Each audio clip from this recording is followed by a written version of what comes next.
línea para charlar un ratito, para ver también cómo están siguiendo desde Misiones esta discusión.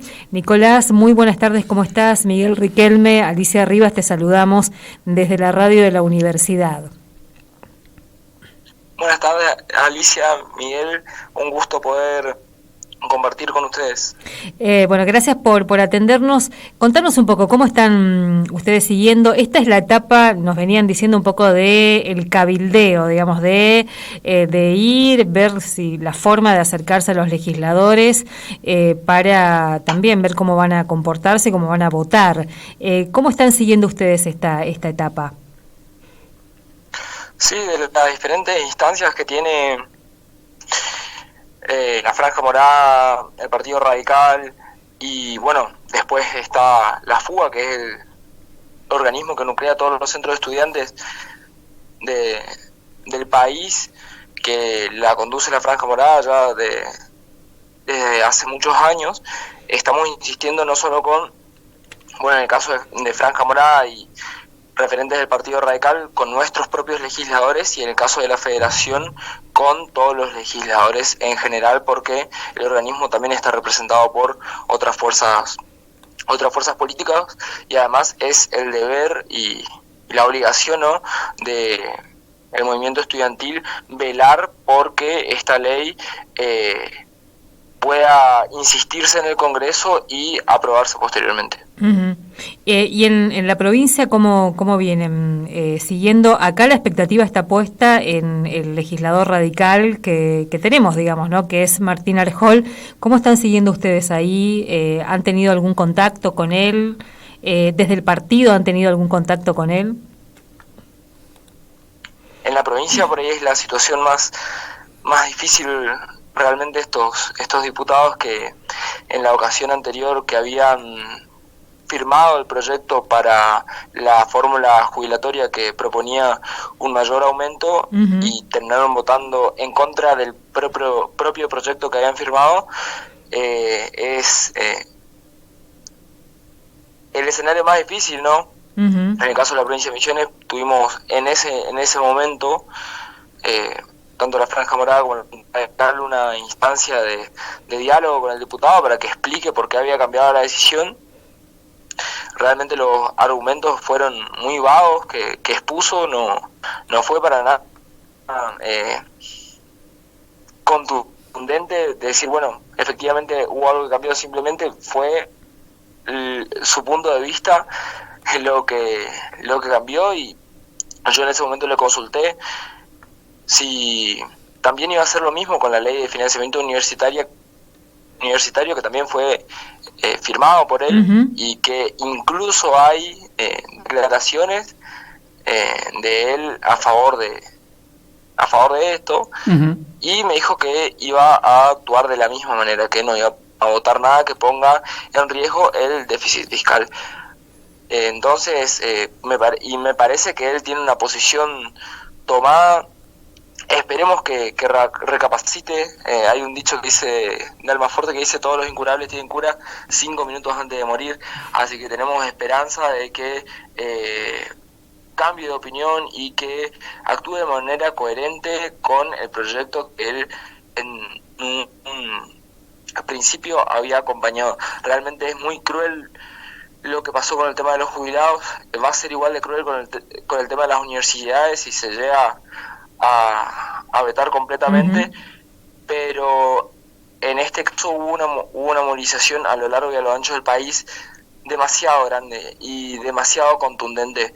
Desde el gobierno nacional quiere mancharla diciendo que es política, y efectivamente es política porque se está tratando de las decisiones que va a tomar el Estado Nacional. Lo que quieren decir es, bueno, es partidaria, uh-huh, pero nosotros que asistimos a la universidad pública sabemos el valor que tiene la pluralidad, y sabemos que había a lo largo y a lo ancho del arco político, pero también personas independientes que fueron a defender la universidad pública porque van a la facultad y se dan cuenta de la situación que estamos atravesando, que es completamente crítica. Uh-huh. Me interesaba un poco el análisis que hacías al principio, que tiene que ver con esta suerte de péndulo de Arjol, ¿no?, de votar una cosa una vez y después votar lo contrario. el tema es los costos políticos. Si uno lo analiza un poco, no los termina pagando todo el partido, al menos la UCR misionera, porque ya no es más un problema solo de Arjol, ¿no? Efectivamente, es algo que viene sucediendo. Él, al estar en el máximo lugar de representación que hoy en día tiene el radicalismo misionero, y un lugar muy importante que tiene el pueblo misionero en realidad, porque es el que lo votó en su conjunto para que ocupe esa cámara, hace que sus decisiones resuenen en el resto del partido y termine manchando, por decir de alguna manera, al resto del ecosistema. Lo cierto es que hay también un gran sector del Partido Radical que lo acompaña. Eso es imposible negarlo. Pero hoy en día hay como dos grandes mitades dentro del radicalismo. Una que está presa del antikirchnerismo, que por esa forma de ver la política termina olvidando los ideales del Partido Radical, que el radicalismo con el peronismo confluyen en muchas ideas, en muchas nociones, pero que están tan presos de su antikirchnerismo que tienen que hacer todo lo opuesto por reflejo. Y me parece que hay un error de interpretación por parte de ciertos dirigentes políticos, porque ellos piensan que si siguen practicando el mismo antikirchnerismo de siempre, la gente lo va a votar, y eso no es así. Por algo ya no ganaron antes en la provincia, las realidades provinciales son muy diferentes, y si Milei llegó fue por un discurso antipolítica en general, no por antikirchnerismo. Entonces me parece que ahí hay un gran error de cálculo por parte de Martín Arjol, que mancha a gran parte del radicalismo, a sus principios, a su historia, pero somos muchísimos, yo creo que somos más inclusive de militantes, afiliados, personas que adhieren y dirigentes que estamos a favor de la universidad pública, porque el grueso del radicalismo atravesó la universidad pública. El radicalismo es con la reforma universitaria comparten alma, está en nuestra esencia, y sería desastroso que voten en contra. Nicolás, y decías que es Arjol la cara visible de un sector, evidentemente, del radicalismo. ¿Qué crees que están disputando ese sector? ¿Una alianza cada vez más explícita con La Libertad Avanza? ¿Ser la referencia en la provincia de La Libertad Avanza? ¿Qué crees que están ahí disputando? Sí, es completamente explícito ese intento de acercamiento por parte de ese sector del radicalismo al gobierno nacional. Siento que todo el arco político misionero que tiene representación en el Congreso Nacional está peleando para ver quién se parece más al gobierno de Milei, y quién puede llegar a conseguir su favor para las legislativas del año que viene. A mí me produce un ruido grandísimo eso, porque cuando vamos a elecciones, yo le digo como militante estudiantil, uno es elegido porque representa, porque uno estaba buscando representar, y acá no hay una búsqueda de representación genuina, sino una búsqueda de representación por imitación. Decir, bueno, votame porque yo me parezco a esto, o porque yo estoy ayudando a esto, no porque yo estoy haciendo algo en concreto o en particular que ni siquiera se condice con los valores del Partido Radical. Pueden haber algunos más a la derecha, otros más a la izquierda, pero hay consensos como la educación pública, la salud pública, los jubilados, que no se tocan y que hacen que compartamos entre diferentes personas el mismo partido político, la misma ideología. Entonces, sin dudas que hay una disputa muy clara por ver quién gana el favor del gobierno nacional, y ha quedado en evidencia que Arjol es el que pica en punta con otros diputados a nivel nacional, y muy relacionado al gobernador correntino Eduardo Valdés, ¿cómo es el nombre? Gustavo Valdés. Gustavo Valdés.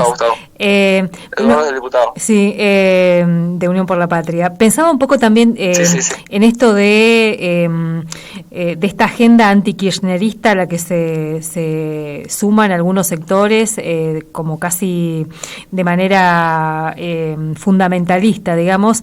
En lo electoral, por ejemplo, dentro de las universidades, en la UBA hubo facultades que en este contexto por primera vez terminó quedándose, si querés, un sector del kirchnerismo con esas facultades donde tal vez tenía otra relevancia la Franja Morada, por ejemplo, ¿no? Es decir, que tal vez la respuesta es hasta contraria a lo que están planteando. Sí, podría ser realmente. Yo creo que el contexto a veces de las universidades es completamente opuesto al de afuera. En el caso de Misiones, muchas veces el Partido Radical o a nivel provincial o a nivel nacional tenían performances muy malas y nosotros ganábamos centros de estudiantes acá en la UNAM. En el caso de la UBA también hay otras cuestiones, como por ejemplo el retroceso que tiene la izquierda, que hace un par de años atrás ellos conducían incluso la Federación Universitaria de Buenos Aires, y que desde que perdieron eso están en franco retroceso y se ve un avance del peronismo. Pero no sabría decirte cómo resuena en Capital Federal, porque es otro mundo, pero también, ¿y acá por ejemplo, cómo en Santa resuena? Fe, en Rosario, en Mendoza le está yendo mejor, o sea, inclusive a la Franja Morada. ¿Cómo me decías? Acá cómo resuena, digamos, en este contexto, con también la mirada tan puesta en lo que está haciendo el radicalismo, ¿cómo impacta eso en las militancias que ustedes tienen en las distintas facultades? Impacta de manera negativa por una cuestión de sentirse defraudado, porque uno en su momento acompañó la candidatura de Arjol, tanto a diputado nacional como a gobernador, con la esperanza de que haya una alternativa en la provincia, con que tengamos un legislador que represente los valores del radicalismo, y de sentirse tan defraudado, eso solo suma ese sentimiento antipolítica que también nos pasa a los militantes, sentirnos defraudados por nuestros dirigentes. No es que en la militancia política estamos en el mundo ideal y nuestros dirigentes nos representan, no, para nada. Ese sentimiento de frustración con la política, decir, che, no me estás representando, decís una cosa y haces otra, pasa también hacia adentro de los que nos gusta, los que militamos políticamente, y esto profundiza, y más allá de que hay muchas, las otras agrupaciones siempre te tiran, decir, che, tu diputado votó en contra de jubilados. Hoy en día, con el agravante que tenés que poner la cara vos, general, digamos, ¿no? ¿Cómo? El agravante que tenés que ir a poner la cara vos como militante de estos dirigentes. Es que sí, nos pasó con el gobierno de Macri también, hacía una cosa, se formaba parte de un gobierno que casi nada tenía que ver con los valores del radicalismo y de la Franja Morada. Entonces, también en el caso de Misiones hay un claro retroceso de lo que fue Franja Morada. Yo fui el presidente del Centro de Estudiantes el año pasado, Humanidades, que era el último centro reformista que había en la provincia, y hoy vemos que entre la Renovación y el peronismo manejan los centros de estudiantes de toda la Universidad Nacional de Misiones, cuando hace unos años atrás era un escenario de 50 y 50. Hay un claro retroceso, y eso da cuenta también de qué atención le presta el radicalismo a la Franja Morada. Y si vemos que la presidencia del partido, los cargos nacionales lo ocupan estos sectores que no le importa a la universidad pública, creo que queda en evidencia que tampoco les interesa que haya militantes defendiendo los valores de la reforma universitaria, porque ni a ellos les importa. Nicolás, bueno, queremos agradecerte este tiempito aquí en la radio de la universidad. En este último tiempo no hablaron con Arjol, ¿no? Desde que se conoció el veto. No, desde que pasó lo de los jubilados y que él dio explicaciones en diferentes instancias, es algo que se rompió, digamos, y se rompió el valor de su palabra. Bueno, seguramente vamos a volver a charlar y vamos a estar ahí esperando esto que decías, capaz que en el último minuto lee lo que fue la movilización aquí en la provincia, lee lo que fue la movilización a nivel nacional, y lo que se espera es que también puedan representar un poco los intereses de quienes los votaron. Así que bueno, Nicolás, muchas gracias. Muchas gracias a ustedes por el espacio para poder compartir esta visión sobre la situación actual, y como última reflexión, esta cuestión de que dicen esos diputados que están a favor del déficit cero, de no romper el equilibrio fiscal. Ellos piensan solo en ajustar el cinturón. Nos están preguntando a la Argentina le vaya mejor y por ende que a los argentinos le vaya mejor. Y sin educación, sin ciencia y sin técnica, eso es imposible, solamente nos están condenando a más pobreza. Muchas gracias, Nicolás. Hasta luego. Gracias a ustedes. Hasta luego. Hablábamos con Nicolás Godoy, él es estudiante